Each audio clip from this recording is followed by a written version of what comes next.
Olá, meus irmãos, a paz do Senhor Jesus. Hoje nós vamos falar sobre a história do rei Menahem.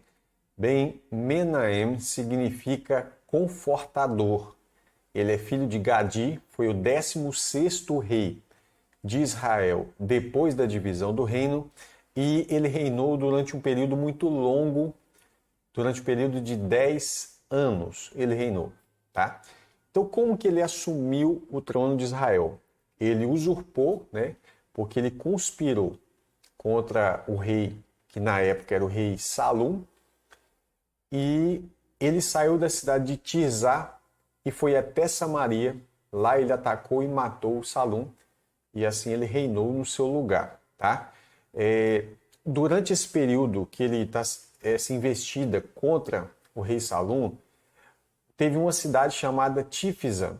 Essa cidade ela fez uma resistência contra o Menahem e ela pagou assim um preço muito alto. Esse Menahem, pelo jeito, ele não era muito gente boa não, tá? Porque o que ele fez? Eles não quiseram abrir o portão da cidade, ele destruiu a cidade toda com todos os seus habitantes e até a Bíblia diz que até rasgou o ventre de todas as mulheres grávidas. Ele foi muito maldoso nessa investida dele contra a cidade de Tifsa, né? Bem, a idolatria de Menahem é a mesma dos demais reis de Israel, né? Você vai lembrar que durante o período de Acabe, né, daquela dinastia de Acabe, bem, isso começa com Onri, pai de Acabe também, mas é chamada aquela casa de Onri ou casa de Acabe. Toda essa dinastia de Acabe, seus filhos e tudo mais, foi um período em que Israel adorou Baal também, Baal.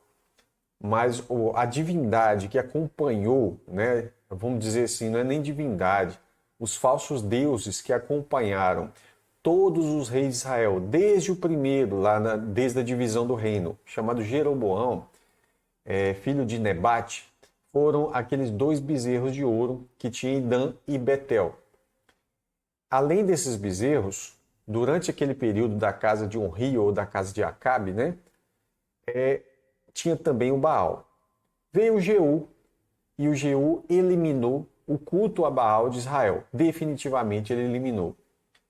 Então aí começa então o ciclo da dinastia de Jeú. Aqueles vários filhos de Jeú, né, eles foram aboliram completamente o Baal, mas permaneceram nos pecados de Jeroboão, filho de Nebate. Ele foi um exemplo de idolatria, né? E esses 2 bezerros eram uma afronta ao Deus verdadeiro, porque 2 bezerros de ouro lembra exatamente aqueles bezerros, o bezerro, né, que foi feito lá quando o povo de Israel saiu do Egito. Moisés estava no Monte Sinai, o povo estava recebendo as tábuas da lei, né, os 10 mandamentos, é uma aliança com o Senhor Deus verdadeiro, e ao mesmo tempo eles estavam ali embaixo praticando essa idolatria com o bezerro de ouro. Então, na divisão do reino, o reino do norte, isso é, a casa de Israel, adotou esses 2 bezerros de ouro em Dan e Betel como divindade ou como falsos deuses nacionais. Isso permaneceu até o final, tá? O último rei é Oséias.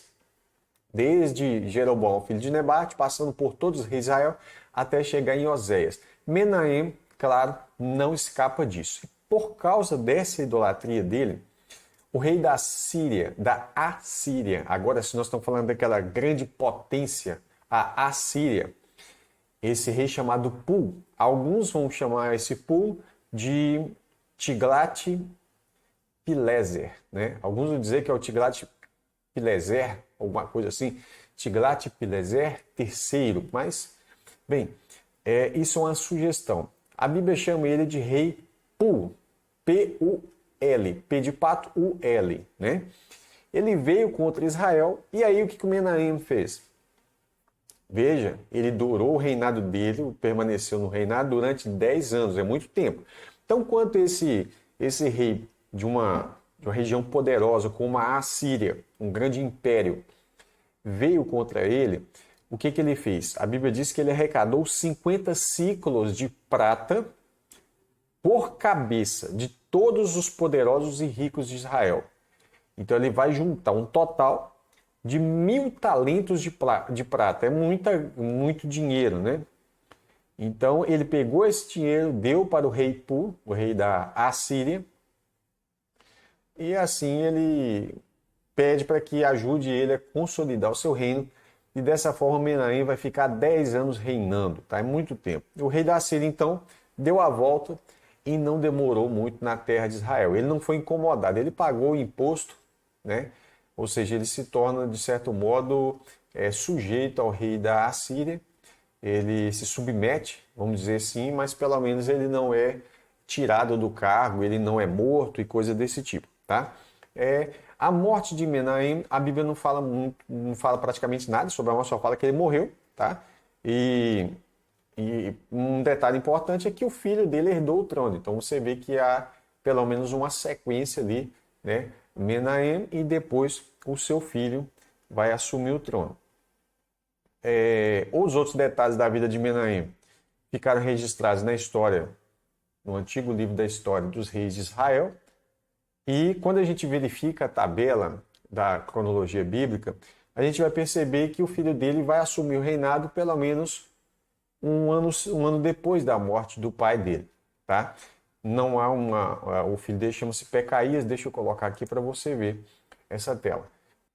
Então a gente tem aqui, do lado esquerdo, aquele laranjado, são os reis de Judá. Nesse caso, quem era o rei de Judá ali? Azarias, também chamado de rei Uzias.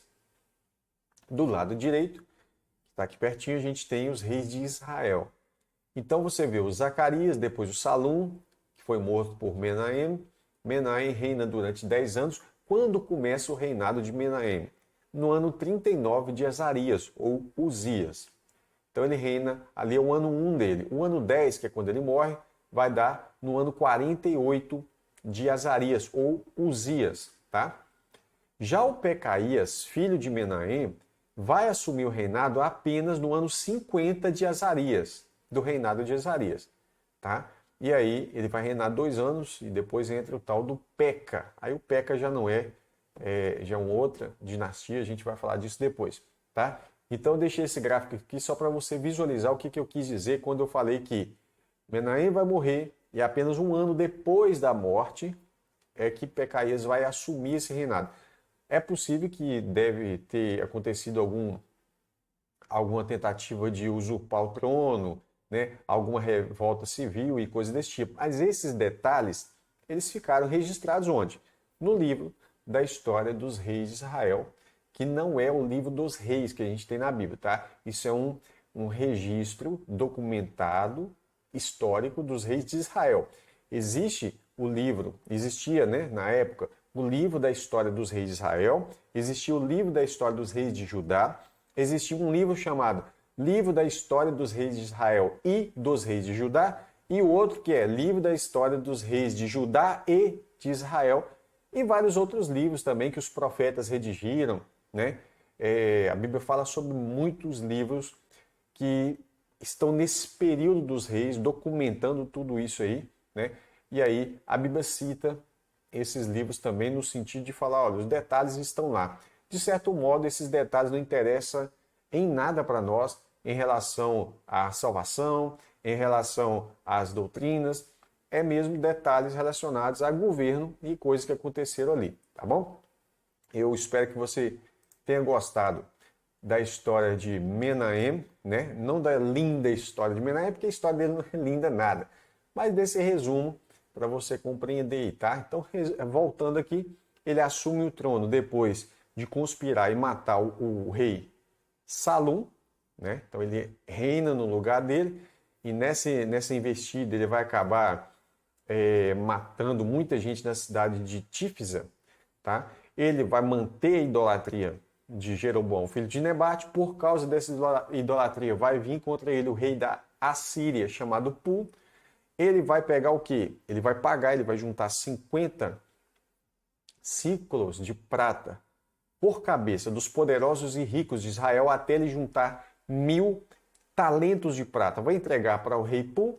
Esse rei vai fazer o quê? Ele deu volta e não demorou ali na terra. E assim o reino de Menahem fica estabelecido durante o período de 10 anos. nós não temos detalhes sobre a morte de Menahem, mas nós sabemos que o filho dele, chamado Pecaías, é que vai assumir o trono posteriormente. Tudo bem? Peço que você deixe o seu joinha aí.